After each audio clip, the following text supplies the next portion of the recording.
everyone, I'm Mihir Patel from Department of Pharmaceutical Technology, LJ Institute of Pharmacy. Welcome you all in this online learning session.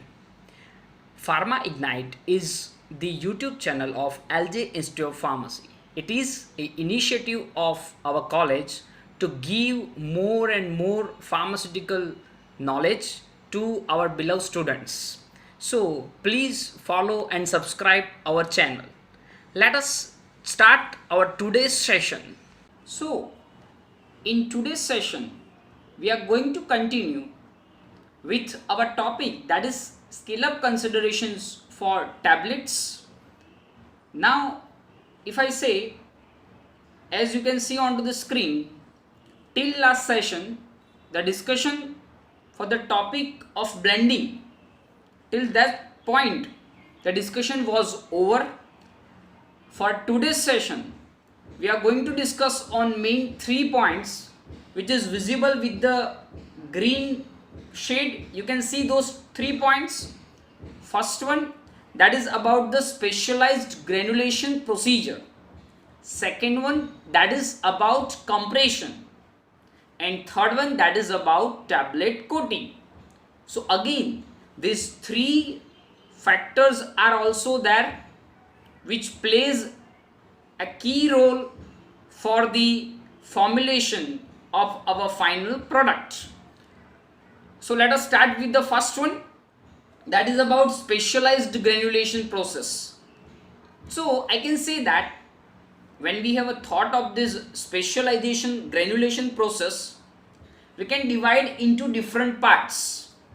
First one, that is known as dry blending or a direct compression, and second one, that is known as slugging.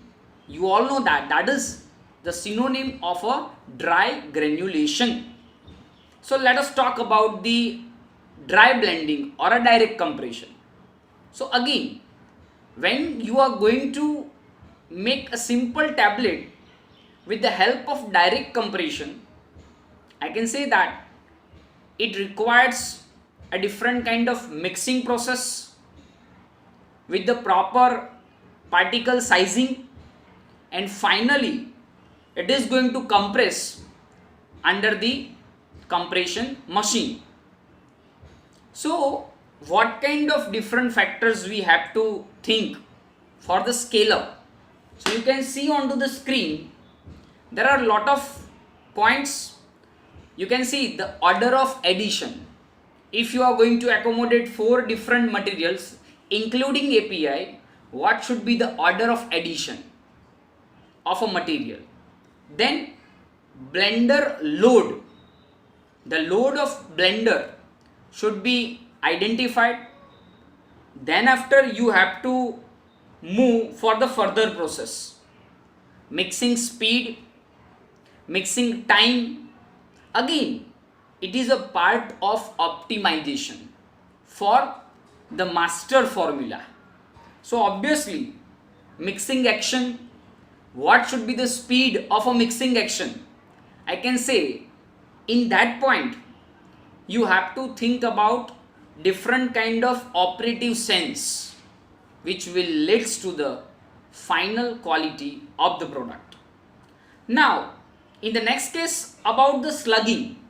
So we all know that the force which is used for slugging, that is to be optimized over here. Then the diameter of punches, that means die set, punch set, which are used for this slugging process, and finally subsequently how you are going to sizing and screening, that is also the important part which is to be considered for the scale up technique. So granulation handling and feed system, that means whatever equipment or setup you are going to use. For example, I can say supposed to be vacuum system or any kind of a mechanical system. Periodically evaluation and monitoring is required. Otherwise, if granulation handling and feed system is not working properly, obviously it will lead to the different kind of problems into the manufacturing scale. I can give a simple example regarding that. Suppose to be with the continuous operation, if in the particle at the micron level chances of static charges are going to develop. So with the help of the static charges, different kind of forces are going to act. It may be attractive or it may be repulsive. So obviously there might be a subsequent chances of segregation between the particles. So this one is a simple example. That means due to static charge, different kind of problems may generate, which leads to the ultimate quality deterioration of our product. That means the effect of above system on the content uniformity.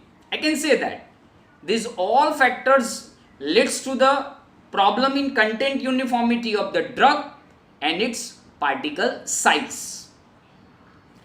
Now moving forward to next one, that is about the compression. So as you can see, I would say that compression machine is a very complex one. How and why? Because as you can see, there are multiple factors which you have to control. If any one of this gets out of control, obviously we have to suffer in our final product. So there are a lot of factors you can identify. What should be the press speed, how we have to handle the tablet press, what is the dye filling rate, what is the flow rate of granules, induced dye feed system.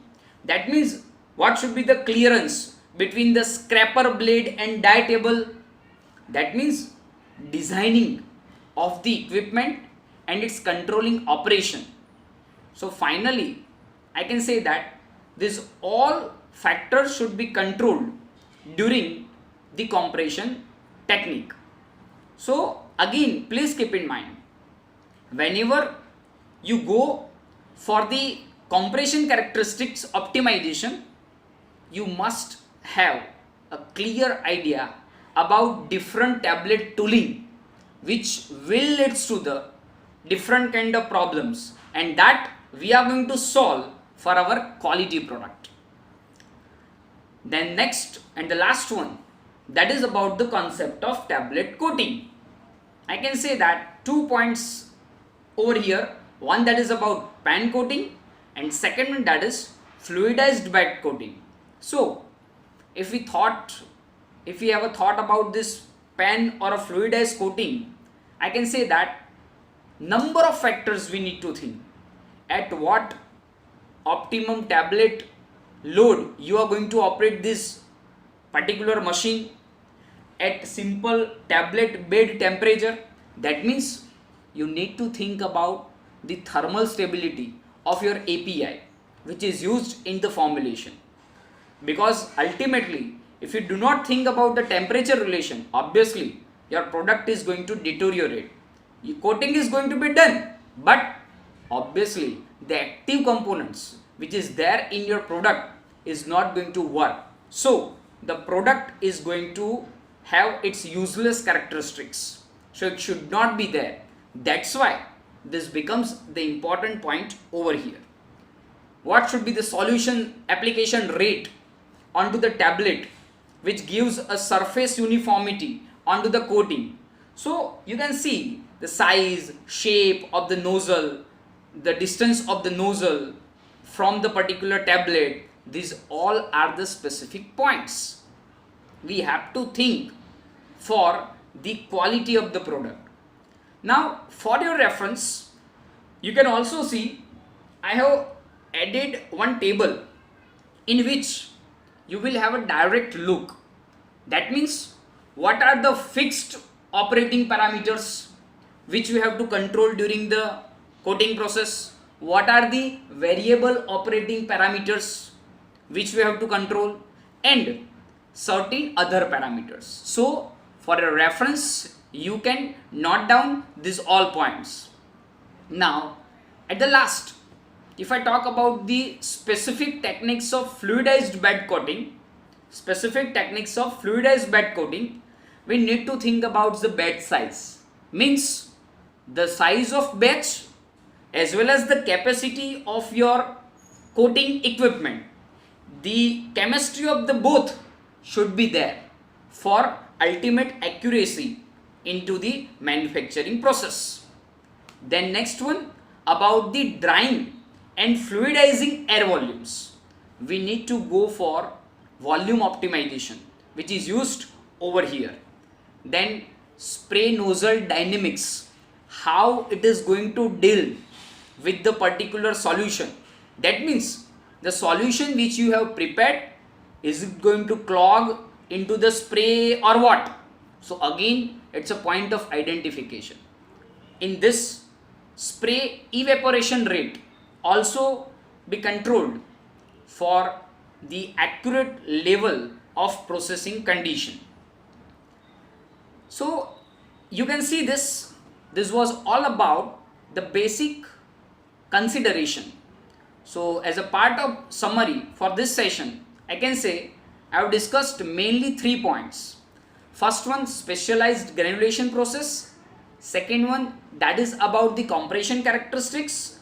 And the third one, that is coating identifications. So with the last session and with this particular session, we have identified the very important steps for scale up consideration for tablets. I hope that you all are clear with the scale up considerations for the tablets. Thanks for watching this session. Stay connected with us for our next session. Till then, stay engaged, stay curious, and don't forget to subscribe our channel, that is Pharma Ignite. Thank you very much.